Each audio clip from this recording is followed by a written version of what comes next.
kemudian menjadi arogan karena permissiveness justru disodorkan melalui perintah atau penaklukan oleh kekuasaan. Itu yang kita sebut gejala kriminalisasi masyarakat itu di era Pak Jokowi itu tinggi sekali tuh, sehingga aparat akhirnya masuk di situ memanfaatkan era itu untuk mencari keuntungan ekonomi kan.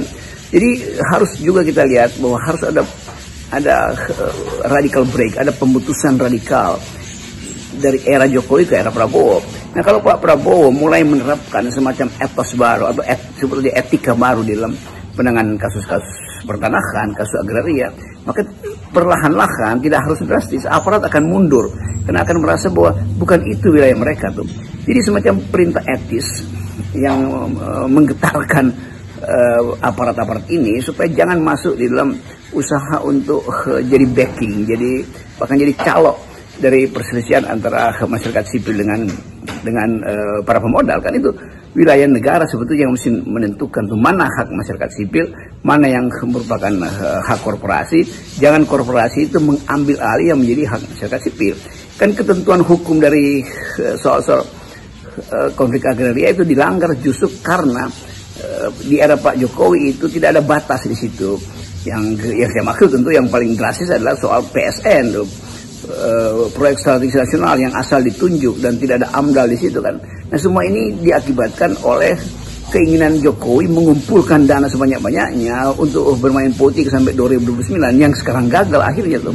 Jadi saya kira itu soal yang mesti kita bayangkan sebagai akibat kenapa sekarang ada soal dengan keterlibatan aparat, karena di era Pak Jokowi tidak ada ketertiban, tidak ada semacam perintah untuk menertibkan perselisihan politik melalui hukum. Selalu di dalam, apalagi dalam urusan korupsi itu jadi bahan tawanan Jokowi itu, bukan demi hukum tapi demi kepentingan politik dia.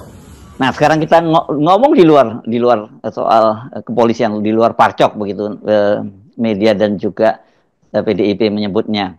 Ini soal kita menjawab kritik, terutama kritik pada Anda, Bung Rocky, dan juga FNN. Mengapa kita di FNN sekarang ini kok masih selalu mengkritik Pak Jokowi, ya? Padahal kan dulu Anda selalu menyatakan mengapa Pak Jokowi yang dikritik, ya karena presidennya Pak Jokowi dan para menteri itu menjalankan visinya Pak Jokowi, begitu. Kan sekarang presidennya Pak Prabowo dan Pak Jokowi bukan lagi presiden. Mengapa kritiknya masih kepada Pak Jokowi bukan kepada Pak Prabowo? Ya, sikap kritis tetap ada pada FNN, walaupun banyak orang merasa bahwa FNN, Heru Beno atau Rocky Gerung apalagi tidak memberi kritik pada Prabowo seperti pada Jokowi. Ya bagaimana jawabnya? Ya memang